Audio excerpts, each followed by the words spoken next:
Hi, good morning. My name is Dana. I'm a freshman. I'd like to tell you about a special program happening here at Harvard next week. My grandfather, who's a Holocaust survivor, is coming to give an account of his experiences. I think it'll be a really special opportunity to hear a moving account, a personal account of history. He has spoken at other illustrious universities, at the UN. His story is quite incredible. The event will take place at 7:30 in Memorial Church a week from today, Tuesday, March 18th. For more information, you can find the Facebook event. It's called Surviving Auschwitz, a Holocaust Survivor's Story. You could just check Holocaust under the Harvard Network. And it would be great if you could come. So any questions, please find me. My name is Dana, or send me a message. I was the creator of the event. Thank you. Thank you, Tom. Bye.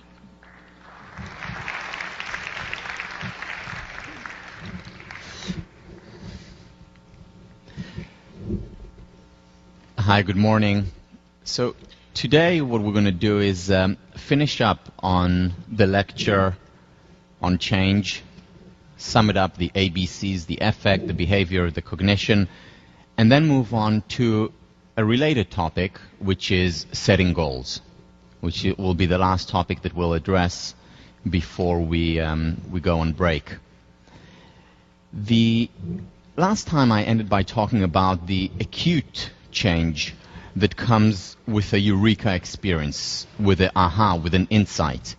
And we talked about these 5 stages, and a couple of you contacted me after about this and said, well, it's not that smooth, and it's absolutely right. This is a theory. This is an outline. When you come up with ideas, when you generate a course, when you write a paper, or write a thesis, some of you are thesis writers, what you do is very often mix them. So you have preparation, and then you write a little bit, and then you take a break, and then you have an insight, and then you go back to more preparation, and on and on. This is just a general outline, which is useful in a few ways. First of all, it is useful in that we can understand by looking at it that there is no quick fix. None of the great creative artists, scientists, business people in history created in a vacuum. Initially, they became experts in their field. They worked hard. They immersed themselves in the material. So that's the first important element to remember. No shortcuts. We have to apply ourselves. Remember, the secret of success, it's not just think, imagine, believe. It also has to have the component of hard work as well as passion. So all the successful people, again, the best self-help books are biographies, good biographies that show you the process, not the 5 easy steps. The second important thing, beyond the importance of immersion, of the preparation, is the significance of taking time off. One of the first things that leaders of today, one of the things that they don't have today is time. It's the thing that they need most. Time off to incubate, to reflect, to metaphorically or literally sit in the bath and think. That's the incubation, the idle time stage. Remember J.P. Morgan's quote, I can do a year's work in 9 months, but not in 12. And that's when the eureka comes. That's when the good ideas come. It's actually after a good night's sleep. It's after we do nothing for a while. It's when we're in the shower. The next important component of this model is the evaluation part. You know, there are many good ideas, but very few ideas come to fruition and actually become a good idea for a business or a good idea for a scientific paper or a book or whatever it may be. That's when the evaluation comes, and that's when the elaboration comes. And these are no less important parts of the creative process. It really is about 1% inspiration and 99% perspiration. No shortcuts. So to summarize the ABCs, the affect, the emotion, the behavior, action, and the cognition, the thought, I want to talk about a technique, a simple technique, journaling, that has remarkable consequences. Just so I get a show of hands, how many people keep a journal or have kept a journal for a significant amount of time? Okay, that's great. That's great to see. We know from this course and research that you've encountered before how difficult change is. Sometimes programs that have been around for 5 years don't help. Very often interventions were millions and billions. It's about $100 billion a year industry, the change industry in organizations. Most of the interventions don't work. We know how difficult it is to change.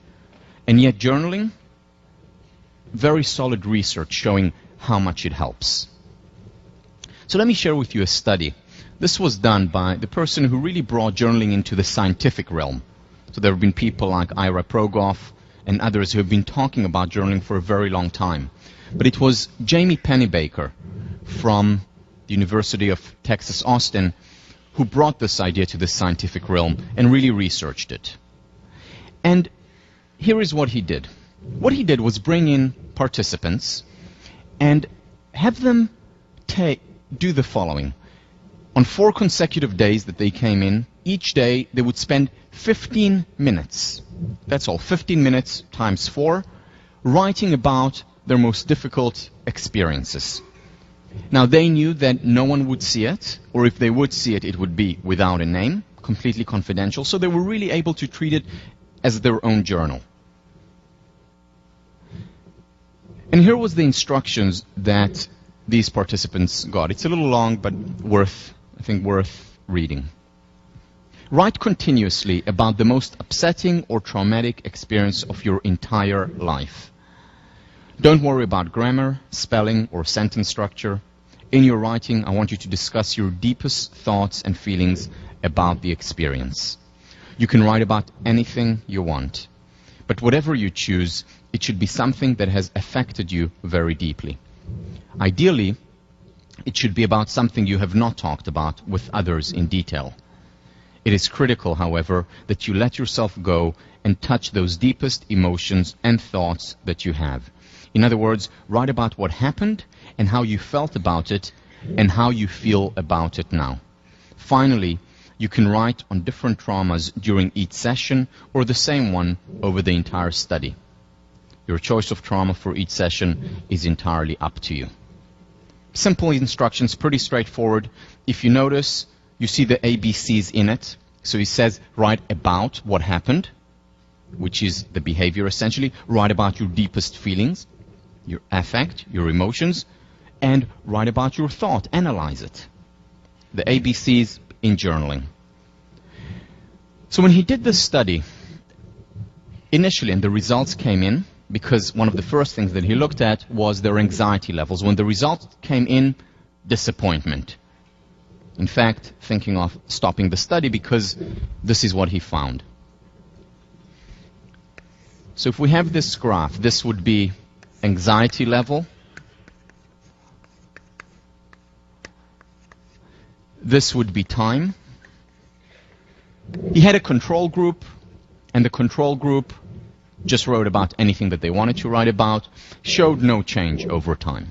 So they started here, and they essentially straight line. The intervention group, the experimental group, after 4 days of writing about their most traumatic, most difficult experiences, they started at the same point. They were randomly divided. And then a rise in their anxiety. After each of the days and during the 4 days, rise in their levels of anxiety. And at this point, he was thinking of terminating the study. Very disappointed, because he got it from personal experience. He knew that journaling helps him, and knew other people who talk about it, who swear by journaling. But then, once the 4 days were over, during the 5th, especially starting 6th, 7th, and on days, this is what started to happen. Their anxiety levels went down. Not only did they reach the same level as before, they continued to go down. And the most important thing is that they stabilized below the previous level. They stabilized below the previous levels of anxiety. When he followed these participants over a longer period of time, up to a year. 4 times 15 minutes. That's a total of an hour. That's very little. And long-lasting results. Think about it. This is also what we saw before. Sometimes brief interventions are extremely effective. Think about the shyness study that I spoke about last week. After 12 sessions of 12 minutes with women who were interested in them, these shy heterosexual men changed radically. So change can come in a relatively brief period of time if we know how to intervene. And journaling is one of these interventions. Now, this is not going to be one of your response papers. It's too personal. I don't think it's appropriate to assign it. But I certainly do recommend that you do it. Follow specifically Penny Baker's instructions. Doesn't take that long. Do it on 4 days. 15 minutes, 20 minutes each time. And just write whatever comes to mind. So there was reduced anxiety over time. Other results of this study. And if you want to read much more about it, he has a wonderful book out called Opening Up. Opening Up by Jamie Pennybaker. They became healthier. So over the year of the study, they visited the doctor's office compared to a control group far less. In other words, it strengthened their immune system, not just their psychological immune system, their physiological immune system.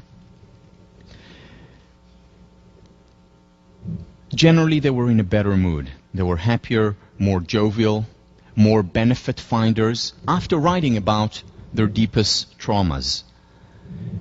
They became more outgoing, less repressed, less suppressed. Now, why is that? We talked about it often that positive emotions and painful emotions flow through the same pipeline. And if we suppress something, if we stop something which is painful, we're very often indirectly, inadvertently also suppressing the positive emotions. Whereas here, when they open up, quite literally open up and allow these emotions to flow through them, they're essentially opening up a clogged channel through which emotions, painful as well as positive emotions, normally flow. And they experience higher levels of happiness. They're more open, more generous, as we saw also when we do the gratitude exercise. Very similar results. There were gender differences, which is interesting. Now, both sexes benefited from it. However, men benefited more than women. Think about it. Why do you think that is? And it makes sense if you think about it.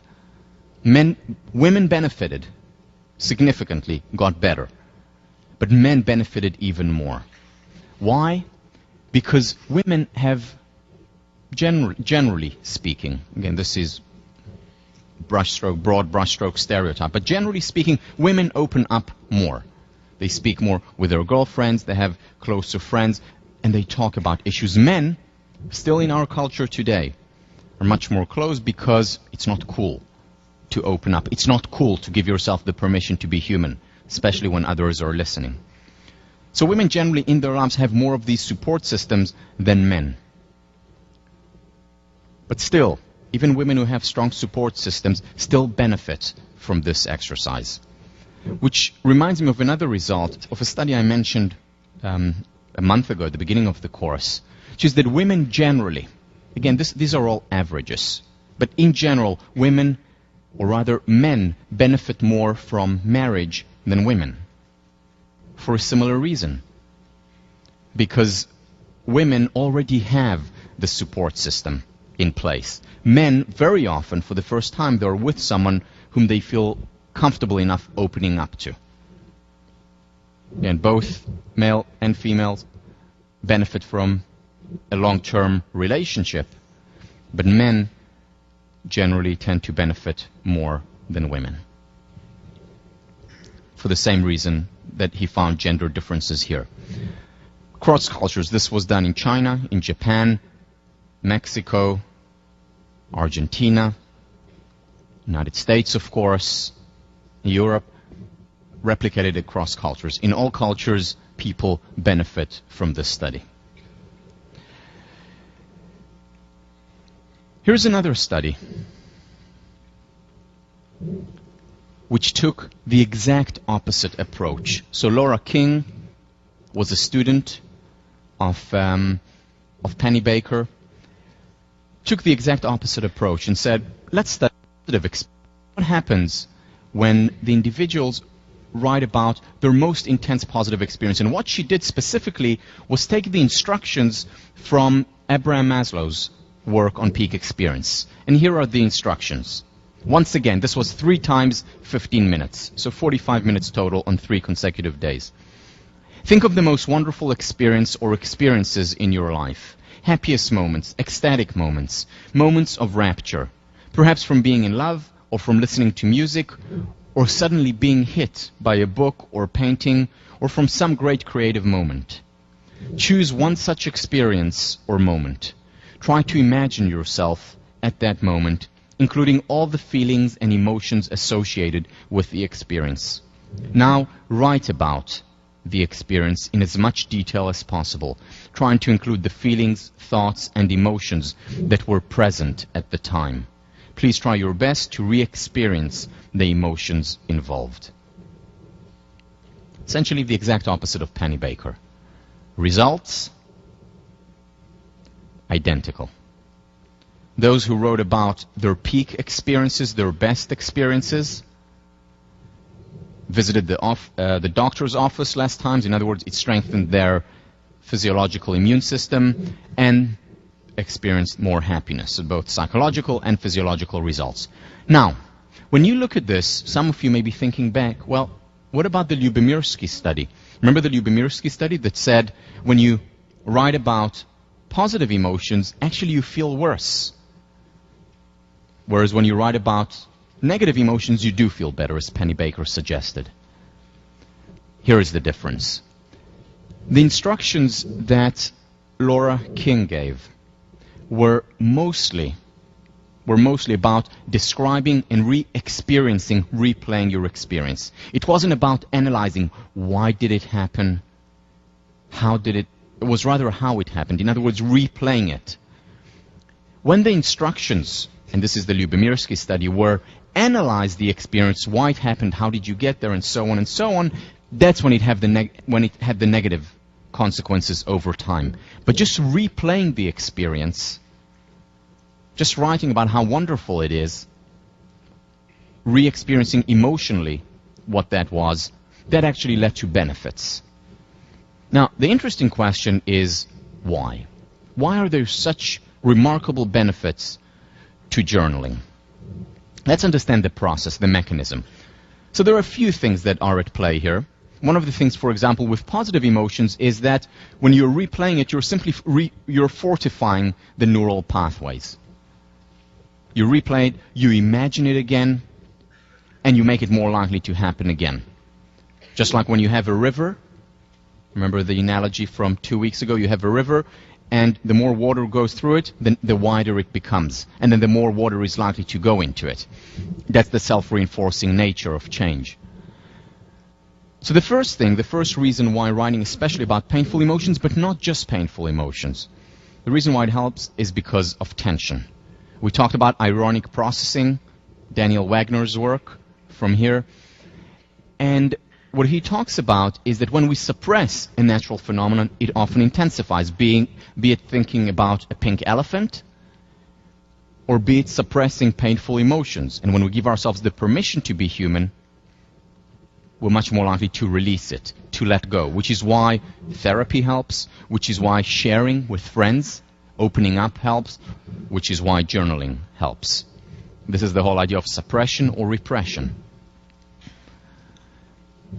The second thing that Penny Baker talks about is coherence. One of the things that he finds is that the individuals who benefit most, and he analyzes the text, confidentially of course, but he analyzes the text, the individuals who benefit most from this study are ones who introduced a lot of insight words or insight phrases, meaning By the third day, they're already writing, now I see that, or I understand that, or it just dawned on me that, or I realize that. Those who have many of these words or phrases in their writings are the ones who benefited most. In other words, they've created a sense of coherence out of the experience. They made sense out of something that perhaps before that was senseless. Or in other words, they created a story around their experiences. It's no longer disparate, disjointed, disconnected data. Now it is a coherent whole. It's a story. Now I can deal with it. And if you think about it, what do people mostly remember? People mostly remember stories. Why? Because you remember a story because it's one unit. It's a whole.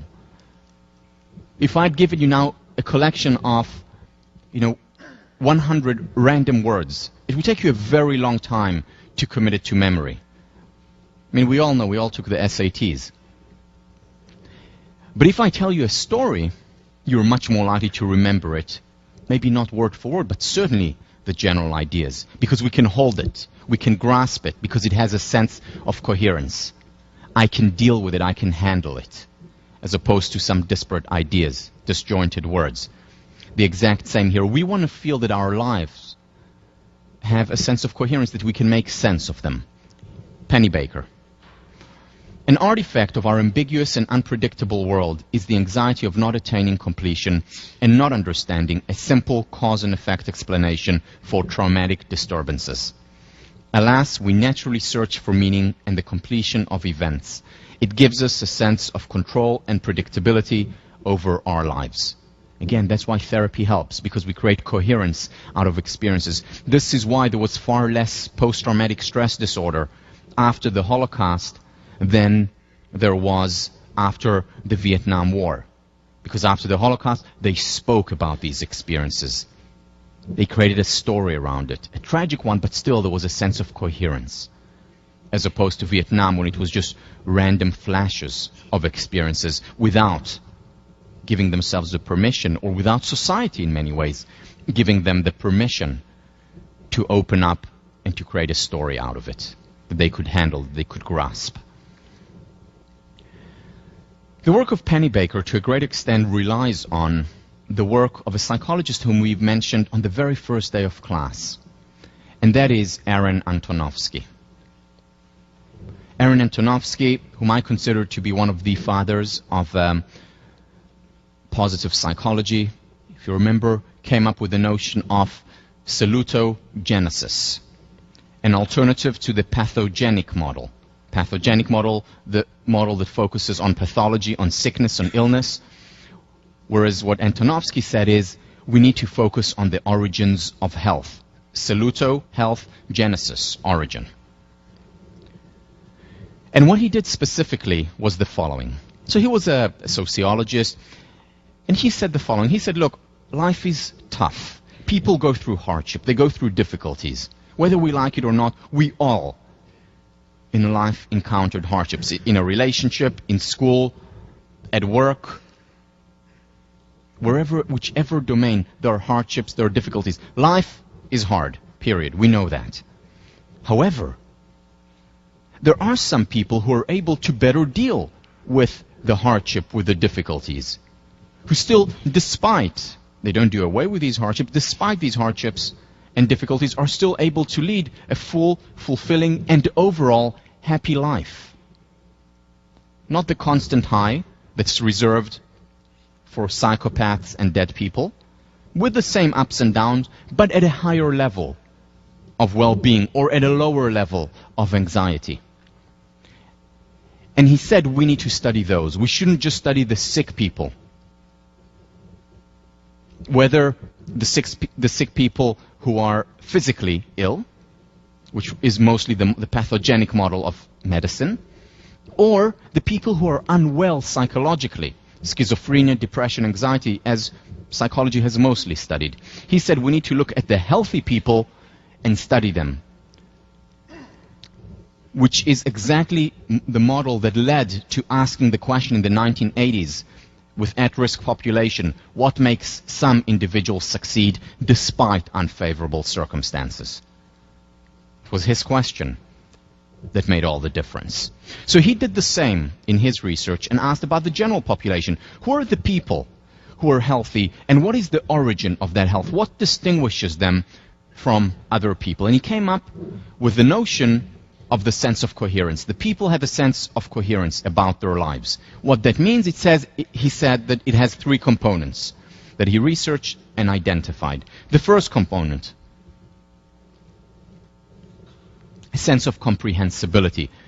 I understand the world. It makes sense to me. I see, I realize, I get it. The world, an event, difficulties and hardships, highs and lows, make sense to me mostly. Second, sense of manageability. I can deal with it. I can handle it. I have the internal as well as external resources to deal with it, as opposed to being helpless. This is a sense of efficacy, of confidence in being able to deal with the hardships that arise. So that's the second component. The third and final component that makes up a sense of coherence, according to Antonovsky, is a sense of meaningfulness. This was not in vain, this difficulty. This disagreement with my partner was not for nothing, because we understand one another better now, and we're even closer, more intimate. This failure was not in vain. I have learned from it, and I have grown from it. This mistake has a reason, and again, not necessarily happened for the best, but learning how to make the best of what happens. These three components are what he identified, and it was replicated in later research as the source of mental health. To quote Pennebaker, to quote Antonovsky, a sense of coherence, a global orientation that expresses the extent to which one has a pervasive, enduring, though dynamic feeling of confidence that, 1, the stimuli deriving from one's internal and external environments in the course of living are structured, predictable, and explicable. Comprehensible, in other words.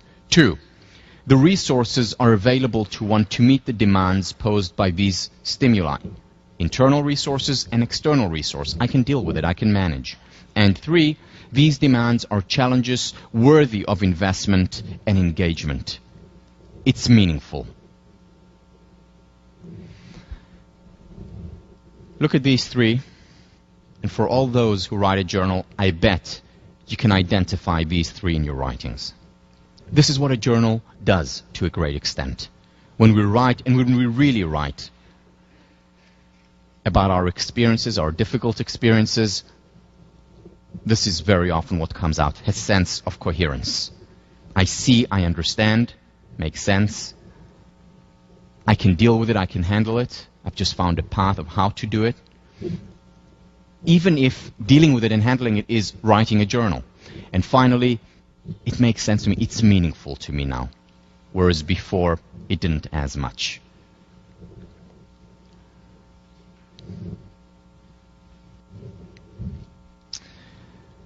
So if you don't have a journal and you don't journal, it is certainly something that I highly, highly recommend. Let me summarize the whole change lecture. The A, B, and the C. The three are interconnected. In fact, if we want real change to come about, they have to be interconnected. Why? Because habit is like a flood. And it's not enough if we just create a small nook or a cranny trying to create a new habit, because the flood will wash it away. What we need is the A, the B, and the C. Implement these changes in our lives. And they are interconnected. So let me give you an example. Let's say someone who has low self-esteem. Low self-esteem, the C, cognition, they don't think highly of themselves. Poor self-evaluation. When you don't think highly of yourself, you're much more likely to be enervated, to feel down, not to be motivated. And as a result of that, that is the affect, the emotion that you experience, not good feelings. As a result of that, we're much more likely to do nothing. In other words, the B is do nothing. Now, through self-perception theory, the behavior then affects my cognition. I'm doing nothing, I'm not dealing, I'm not coping, I'm avoiding.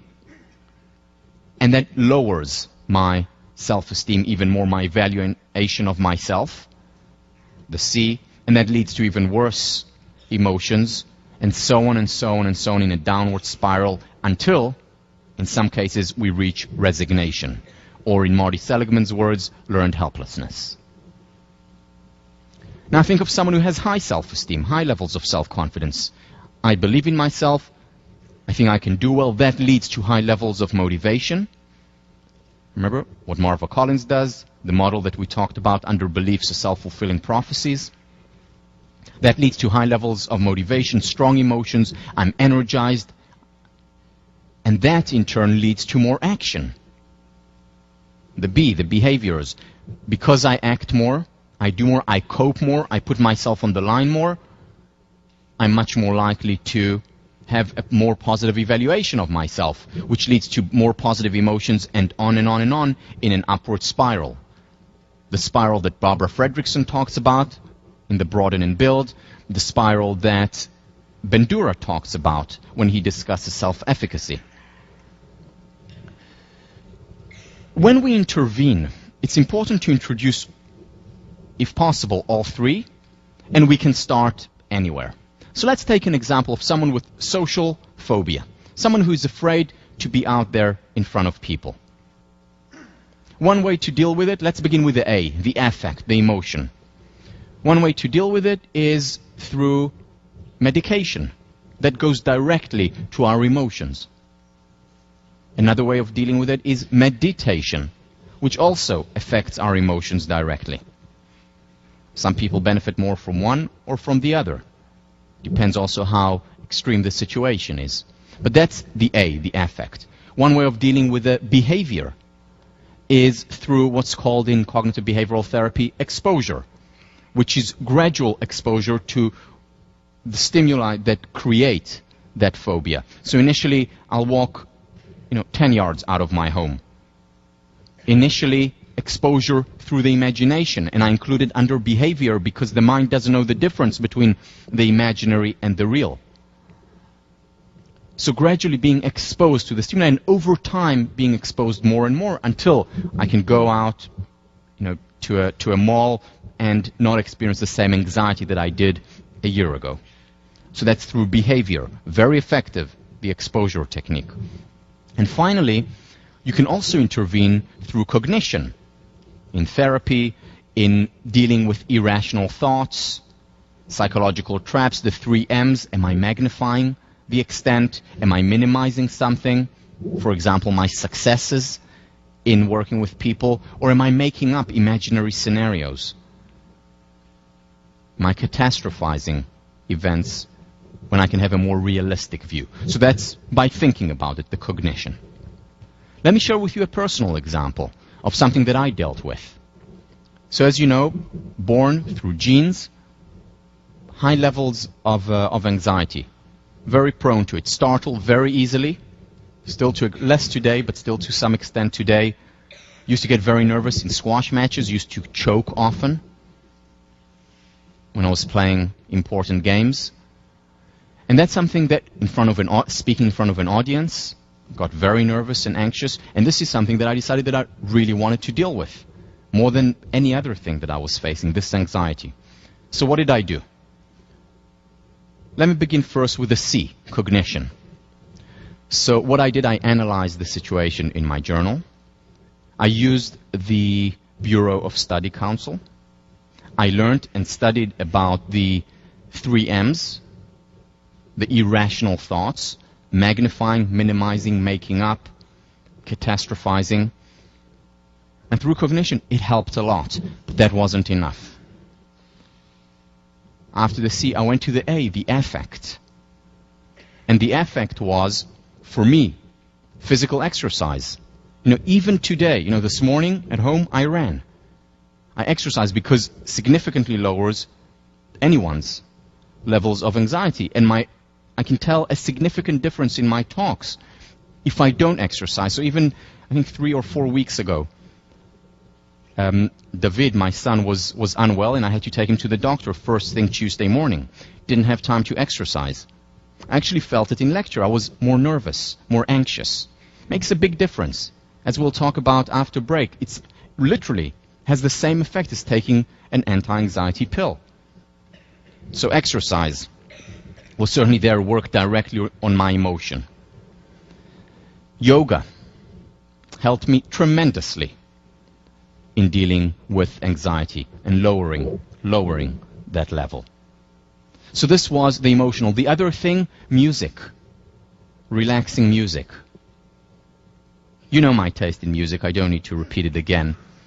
So actually when Tommy and I got married and we moved in together, she couldn't believe my collection of CDs. She said, "You don't look that anxious," because I had the most relaxing classical music in the world, music for relaxation, music for dealing with anxiety, silent, quiet music. I mean, a whole shelf of these but they relax me, they really help me. And finally, behavior. Introducing behavior. So it was through exposure, initially giving a talk, because I wanted to be a teacher, giving a talk to my squash team, giving a talk to my family, places that were safe for me, giving a talk to anyone who would listen, initially small groups, and gradually building it up.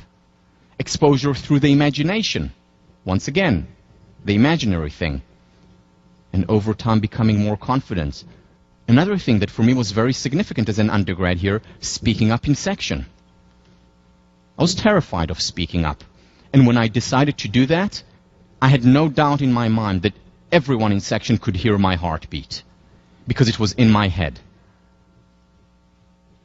And yet, gradually, I spoke up a little bit more and a little bit more, and then through self-perception theory, it actually got better and better and better.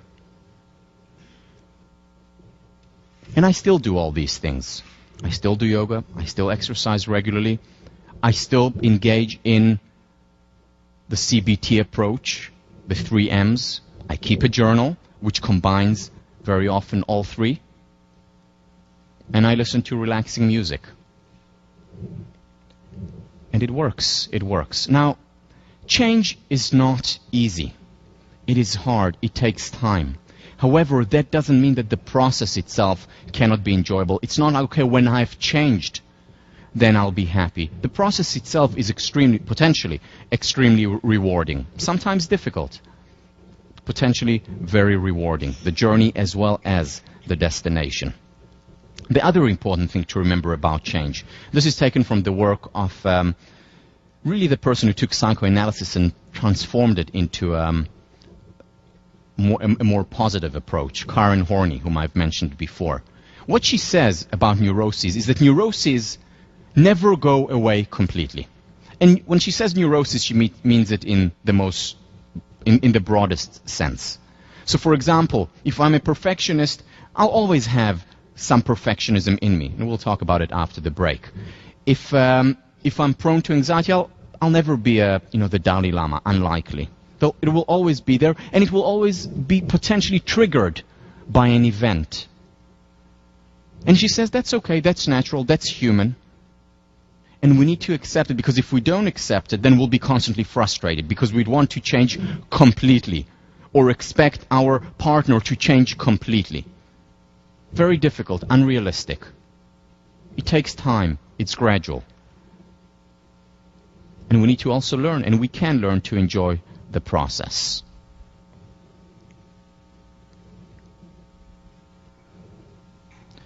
Henry David Thoreau, 1840s. I know of no more encouraging fact than the unquestionable ability of man to elevate his life by conscious endeavor. It is something to be able to paint a particular picture or to carve a statue, and so to make a few objects beautiful. But it is far more glorious to carve and paint the very atmosphere and medium through which we look, which morally we can do. To affect the quality of the day, that is the highest of arts. And again, it's the process, it's not the outcome that matters more. The outcome will lead to a spike, but very quickly we'll go back to our base level. It's the process of actually doing those activities, the A's, the B's, and the C's, that will lead to a happier, not perfect, not happiest, but happier life. Over time, it takes time to carve out like a statue, chipping away the excess stone, the limitations, and building a beautiful life. It is not only the highest of art, it is also, I would argue, a high science, and that is the science of psychology.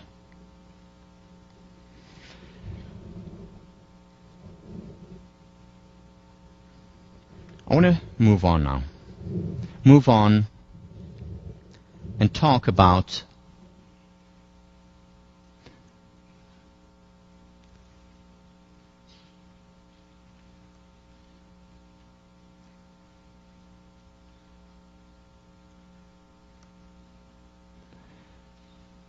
oops.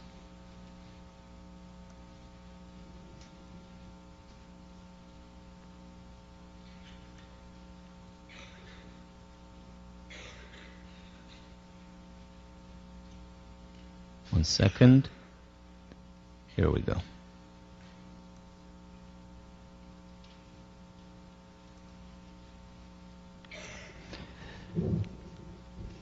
I want to talk about a topic that is related, very much related to the whole change.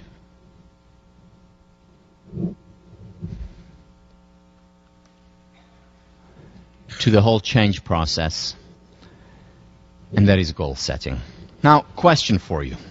How many people here, put your hand up if this applies to you, do you want to become more efficient and procrastinate less?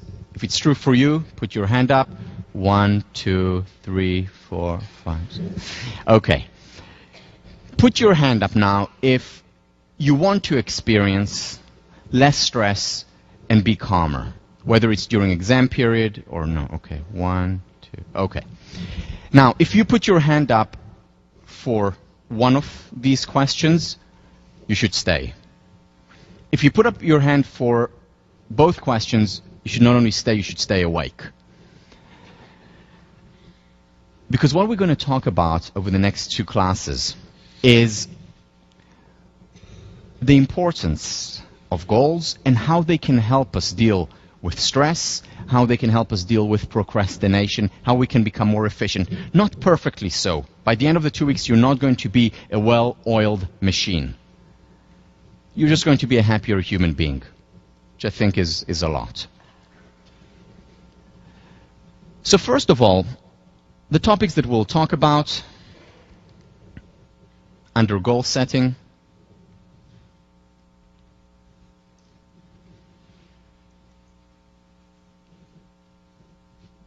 First, understand the theory and the practice of goal setting, the ivory tower and the main street of it. Second, how do we deal with stress? We'll talk about this in the next class. And finally, I don't think we'll have time for this, but I'm still leaving up the PowerPoints there just so you can look at it, and I elaborate on it in the book.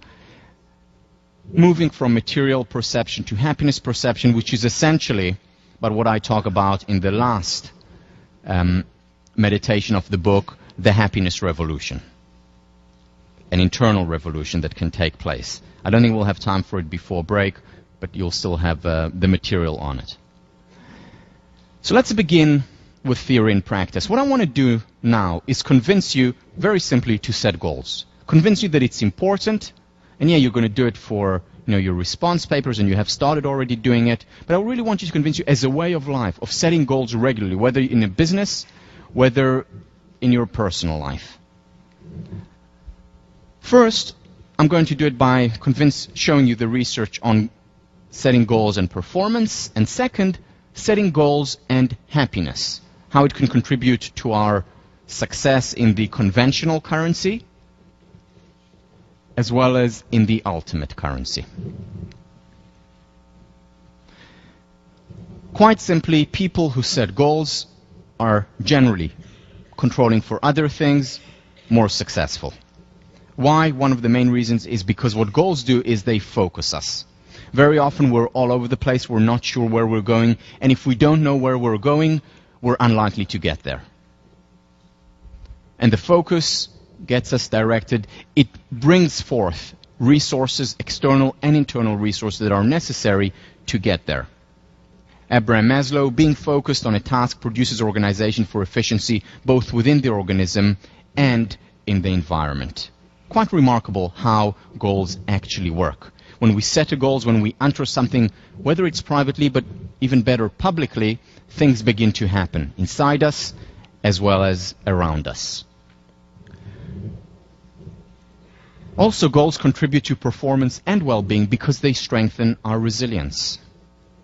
Remember the second class when we talked about resilience, one of the things that distinguished those kids who were successful despite difficult external circumstances was the fact that they were resilient, and one of the distinguishing characteristics was that they set goals for themselves. They were future-oriented.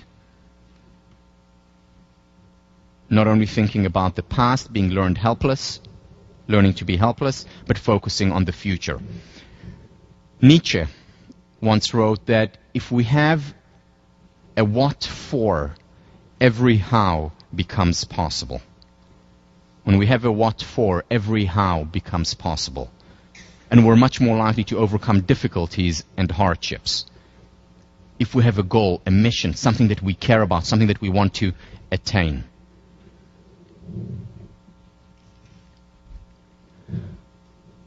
Goals make us more successful for the exact same reason that positive beliefs do. What we're doing with goals, we're declaring that we believe that we're going to get something. Roger Bannister said that he will break the 4-minute barrier. Thomas Edison said that by the 31st of December 1879, he will generate light from electricity. Setting goals makes it more likely to come true, because our mind does not like when there is an inconsistency between what is inside and what is outside. It wants there to be a match. And if I believe in a goal and I declare a goal, the outside is likely to match that. Again, not 100% correlation as we've discussed, but certainly making it much more likely to happen, making us much more likely to be successful. And what is the knapsack? Imagine the following. You go on a road trip and you have a knapsack on your back and you reach a wall, a barrier. What do you do? Well, there are many things you can do when you reach that wall, and that wall is long and high. One way is to say, okay, pity, and turn around. In other words, avoid that wall. Another thing we can do is take out our sledgehammer and try and break it down. Another thing that we can do, before we do any of the other things, is take our knapsack and throw it over the wall. Take our knapsack and simply throw it over the wall. Why? Because necessity is the mother of inventions. I need my knapsack to continue.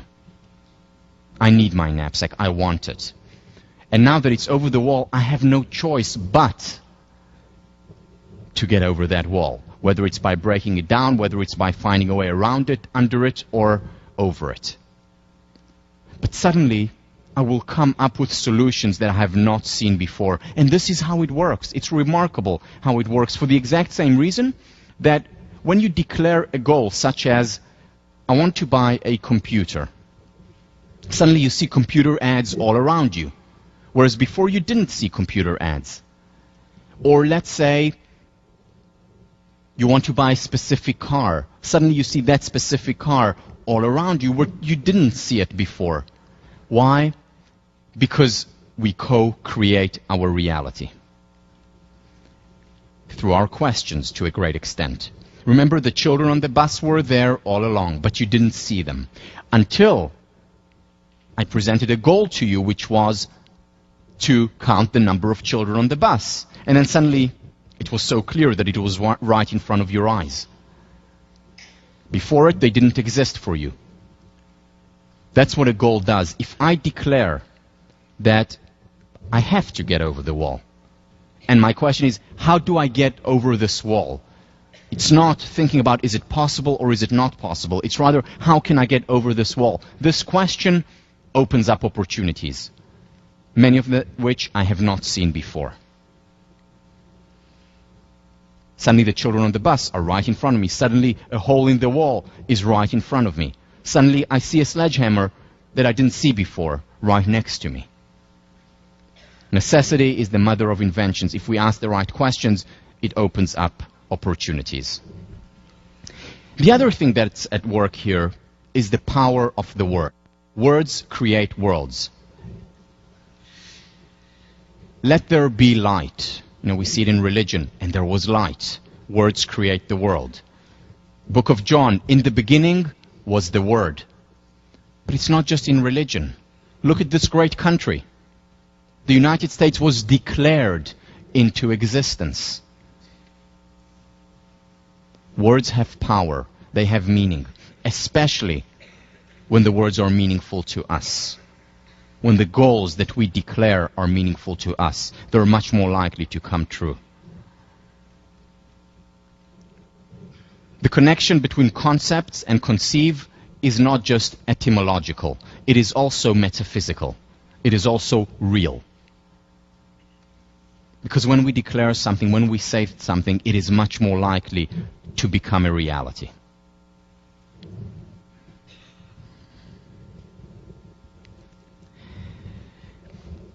What words do is essentially create an image in our mind, especially if we imagine the goal. It creates an image in our mind, and the mind doesn't know the difference between the imaginary and the real, and the mind wants consistency.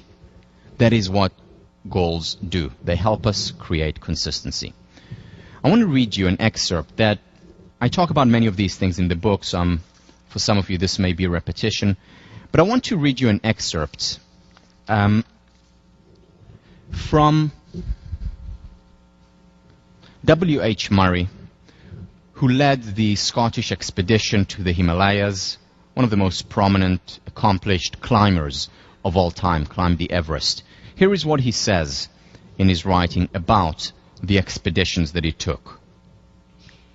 Concerning all acts of creation, there is one elementary truth, the ignorance of which kills countless ideas and splendid plans, that the moment one definitely commits oneself, then providence moves too. All sorts of things occur to help one that would not have otherwise occurred.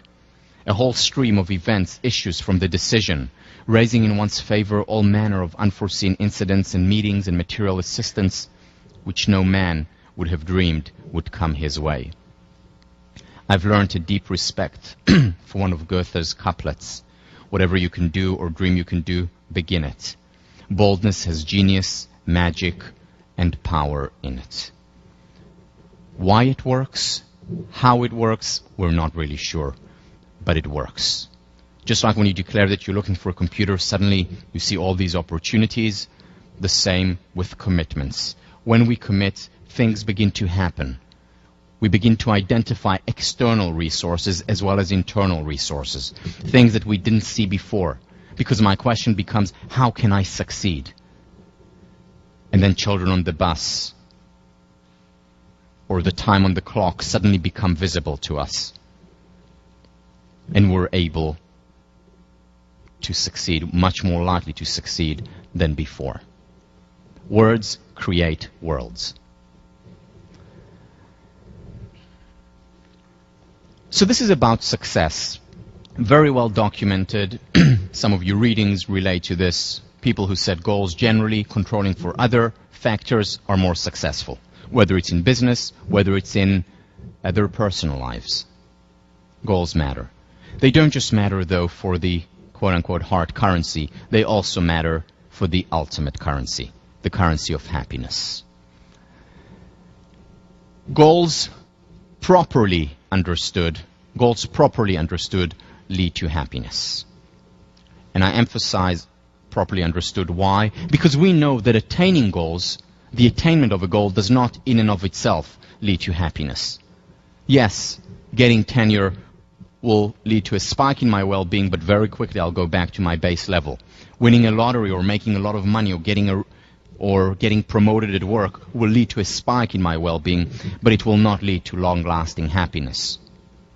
So that's temporary, we know that. So we know that the attainment of goals does not lead to happiness. What does lead to happiness? Understanding the proper role of goals. And understanding that it's not the attaining of a goal that leads to happiness, but the having of a goal that leads to happiness. So 2 years ago, when I taught positive psychology, a book came out by a very important scholar in the area of happiness, who is the Dalai Lama's right-hand man. He's his translator, Ricardo Mathieu. Wonderful book on happiness came out. And we, in William James Hall 1, engaged in a debate. It was an event for Harvard students and faculty, and we engaged in a debate, happiness east and west. And we agreed on many things. As you know, I meditate regularly and certainly believe in the power of a lot of the Buddhist psychology. However, the one thing we disagreed on was goals. That's the one thing we disagree on, because in Buddhism, at least according to many of the interpretations, not all, but many of the interpretations, the state we want to reach is a state of non-attachment. A state where we will not have something external that we want, that we desire, that we will be completely present in the here and now. Now, I think it's a wonderful ideal, perhaps, but what I argued, and what I still argue, is that it's unrealistic. As human beings, I do not believe, maybe after 30 years of meditating for 8 hours a day it's possible, but I do not believe that we can reach a state where we're not attached. And setting goals is an example of attachment, because when I say I want to win this championship, or I want to get an A- in this course, or I want to get a job in this bank, this is a goal, which means by definition that I'm attached to the outcome. If I wasn't attached, if I didn't care, then it wouldn't matter. And I think that's not only important for success, it is also important for happiness. So that's where I differ to a great extent from some of the Buddhist interpretations of non-attachment, of being in a desire-less state. However, where we are similar in our understanding is the focus on the present. Goals properly understood, their role is to liberate us to enjoy the present. What does this mean? Let's say you go off on a road trip and you have no idea where you're going. You don't have a goal, you don't have a destination in mind. You're less likely, rather than more likely, less likely to enjoy the journey, because every minute you'll look left or right or ahead to see if you're not falling over the stage. Whereas if you know where you're going, you have a sense of direction. You are liberated. You're much more likely to enjoy the process, the flowers on the side as well. Think about your lives, periods when you had no idea, or, for many of you, I know it's happening right now. You have no idea where you're going next year. Now, for a while, for most people, it's okay, it's fun. But after a while, you want to know where you're going, because when you're immersed in something and you have a clear sense of direction, you're much more likely to be happy. Which explains why so many people, when they retire, become less happy. Even though they've been dreaming of being retired for many years, when they actually retire, they become less happy. The ones who are happier when they retire are the ones who actually set goals for themselves.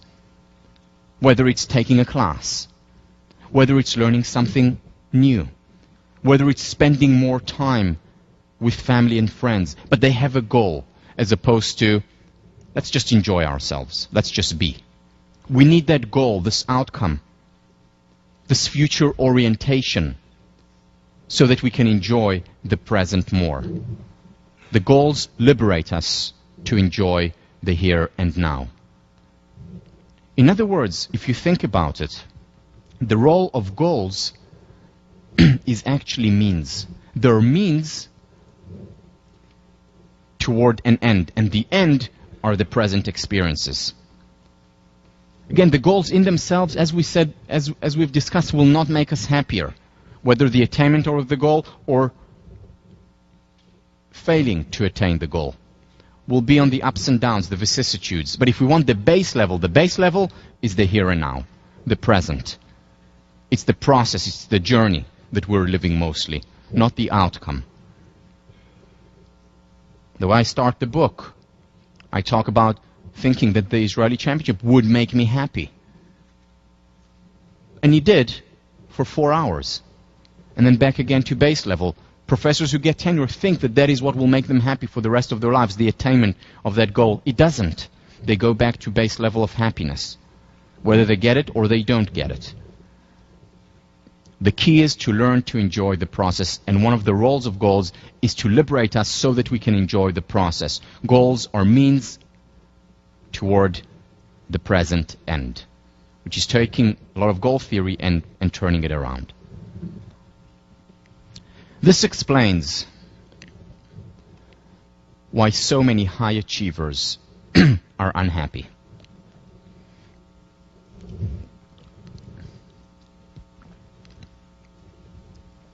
This explains why so many high achievers turn to drugs and to alcohol. And by the way, today even more so than in the past, or maybe today we know about it more than in the past. Going to rehab centers constantly, coming out and going back, and we ask ourselves, why? How could it be that those people who seemingly have it all, fame, fortune, beauty, anyone they want, the life that most people in the world dream about, how come they end up in a rehab center? How come they're unhappy? Here is the how come. You see, for years, when they climb up the ranks, when they have the dream of becoming a famous person, a person who is admired, revered, a person who can get anything or anyone almost they want, when they dream about it, they may be unhappy, but they're saying to themselves, okay, I'm unhappy now, but I'll be happy when I get there. And then they get there, and they realize that there is no there there. They think it will make them happy, but it doesn't. And that's when the real problems begin. Because that's when they begin to experience helplessness. That's when they become resigned. That's when they go into, on the hamburger model, that's when they go into the learned helplessness and the resignation and the nihilism. Because everyone has told them that once they make it, then they'll be happy. They've told themselves, once I make it, then I'll be happy. And they're not any happier for it. Yeah, initially when the fame begins, and when they start having things their way as they'd always dreamed, of course they're happier. But then they go back to their base level. And when they go to their base level, they're surprised, they're upset, they're disappointed, and more than anything, they're scared. Because what now?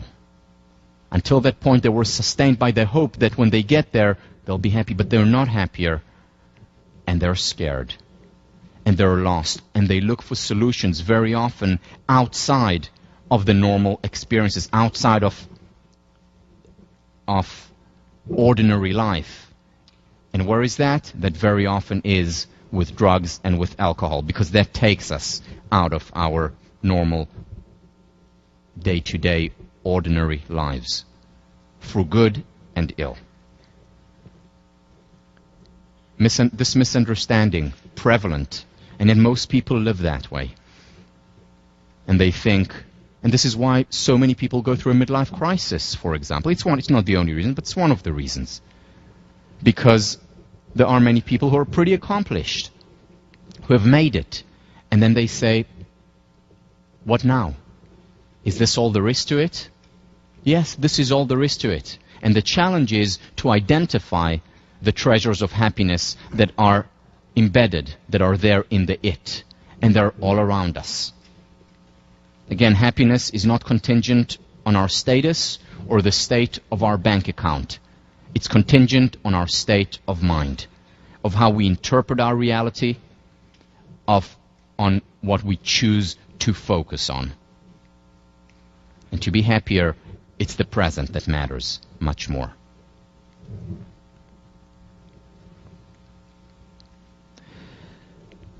Quote from my book, "Happiness is not about making it to the peak of the mountain, nor is it about climbing aimlessly around the mountain. Happiness is the experience of climbing toward the peak."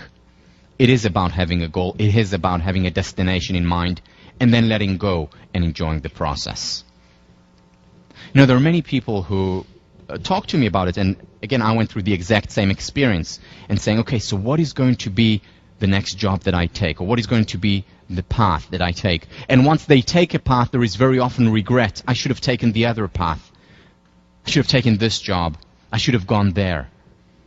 And my response to it is, it doesn't matter. It doesn't, in the ultimate currency, it doesn't matter. Because, yeah, let's say I'm at a job that I should have taken and I would have been very successful there. Fine, I would have enjoyed a high when I became very successful, but that in and of itself would not make me happy. The key is to have the goal. The key is to have the commitment to whatever it is that I'm doing. Now, that commitment may change every 3 days, and that's okay. It's the having of the goals, having of that commitment that matters. So if you chose a certain path and now you regret it, remember, it really doesn't matter. You can be as happy on both paths as long as you're committed. Because when we're committed, that's when we can enjoy the journey. Doesn't matter as much what it is that we're committed to, provided, of course, that it's moral and it's not about hurting others, which ultimately doesn't just hurt others, it also hurts ourselves. David Watson, in the Handbook of Positive Psychology, contemporary research emphasizes that it is the process of striving after goals rather than goal attainment per se that is crucial for happiness and positive affectivity. And finally, two of the leading researchers in the field, David Myers and Ed Diner, happiness grows less from the passive experience of desirable circumstances than from involvement in valued activities and progress toward one goal.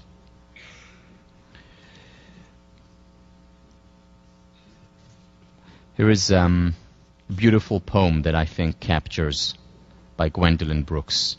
Live not for battles won, live not for the end of the song, live for the along.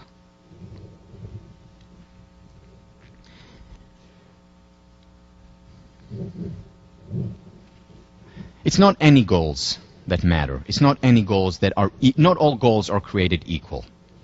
And here is when we do get to a place where it's important to think about your goals. Yes, the commitment is the most important, but there are certain goals that are better than others. Self-concordant goals, very briefly because it's in your readings, are essentially goals that are aligned with your personal interests and values, things that you care about, doing things that are important to you. So, for example, doing pre-med because what you really, really want to be is a doctor and treat people. Studying economics because the market fascinates you and you want to engage in work that relates to it. You're passionate about it. Joining a student organization because you believe in their mission. Aligned with your personal interests, with your values, with your passion. These are goals that you choose freely, not goals that are imposed from the outside, whether it's by someone specific or specific people or by abstract society, and doing it out of a sense of obligation or duty. It's to do things that you care about deeply from within. In other words, these are things that you want to do or that you feel, that you perceive as things that you want to do rather than things that you have to do. My teacher, Ohad Kamin, when I graduated from college, and I was debating, I didn't know which direction to go, said to me the following. He said, here is the advice from a 50-year-old. He was 50 at the time. He said, identify the things that you can do And then, out of those, identify the things that you want to do. And list them down. Make a list, long or short, whatever it is. Now, out of the things that you want to do, identify those things that you really want to do. And then look at them. And out of those things, identify those that you really, really want to do, and then do them. One of the best advice that I got, very simple, but so important. And again, it's to take time aside and to think about those things. So what are my self-concordant goals? What is of interest to me? What is valuable to me? What am I passionate about? What do I want to, rather than feel that I have to do? And sometimes the answers are not easy answers. Sometimes the answers are not answers that I want to hear. And the implications, the ramifications of following that path may not be as pleasant initially, because it may mean going against the grain. It may mean doing something that yields difficulties from other people or from the environment. It may not be the most popular choice. Now, one of the things that I talk about in the book, and I think is such an important component of happiness, is spirituality. Now, the dictionary definition of spirituality is, one of the definitions is the real sense of significance of something. So if I see something as significant, as important, as meaningful, I'm having a spiritual experience engaging in it. So what is significant to me? What is important to me? And the thing to keep in mind is that it doesn't matter what I choose, what direction I go in. If I choose something that is self-concordant, that is aligned with my personal goals and mission, I will lead a spiritual life. In fact, an investment banker who goes into investment banking for the right reasons, because he or she cares about this work, because they think it's important, because they enjoy it, because they love dealing with numbers and having the adrenaline rush. And yes, there are people who truly enjoy it.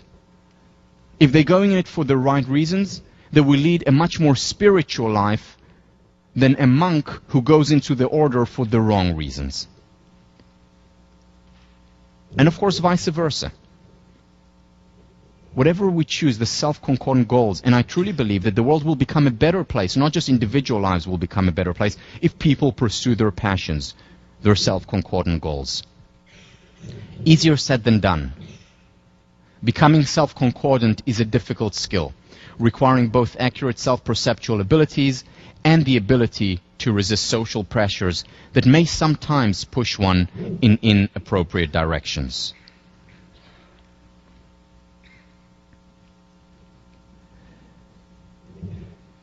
But we need to engage in these activities. Why? Because life is short. Life is short. Life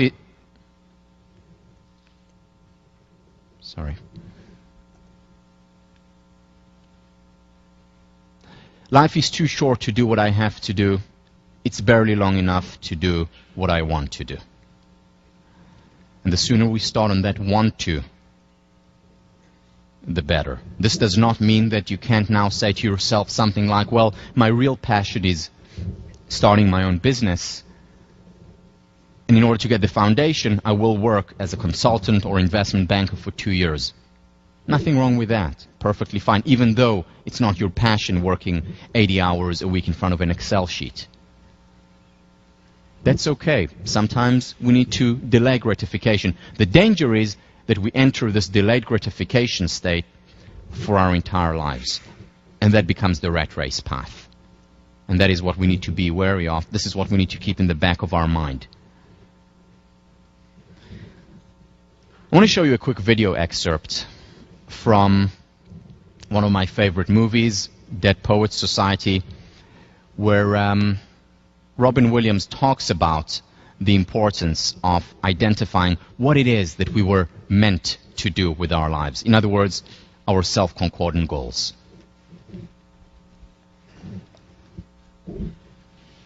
Fritz, you open your hymn notes, page 542. Read the first stanza of the poem you find there. The versions to make much of time? Yes. 1. Somewhat appropriate, isn't it? Gather ye rosebuds while ye may, old time is still a-flying, and this same flower that smiles today, tomorrow will be dying. Thank you, Mr. Pitts. Gather ye rosebuds while ye may. The Latin term for that sentiment is carpe diem. Now, who knows what that means? Carpe diem. That's seize the day. Very good, Mr. Meeks. Meeks. Another unusual name. Seize the day. Gather ye rosebuds while ye may. Why does the writer use these lines? Because he's in a hurry. No. Ding! Thank you for playing anyway. Because we are food for worms, lads. Because believe it or not, each and every one of us in this room is one day going to stop breathing, turn cold, and die. I'd like you to step forward over here and peruse some of the faces from the past. You've walked past them many times. I don't think you've really looked at them.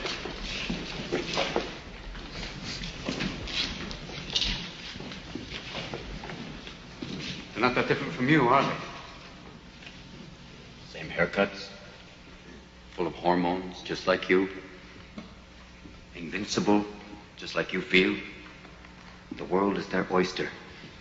They believe they're destined for great things, just like many of you. Their eyes are full of hope, just like you. Did they wait until it was too late to make from their lives even one iota of what they were capable? Because you see, gentlemen, these boys are now fertilizing daffodils. If you listen real close, you can hear them whisper their legacy to you. Go on, lean in. Listen. You hear it?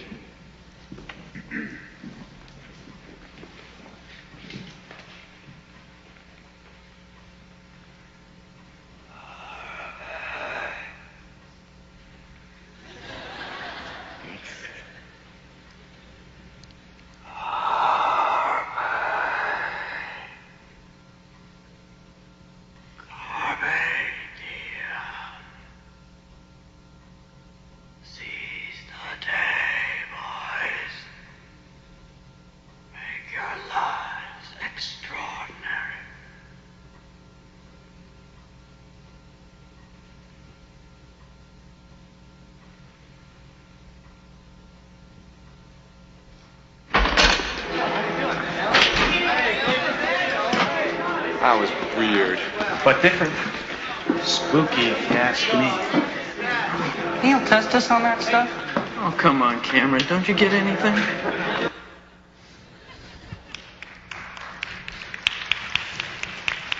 So, carpe diem, do what you want.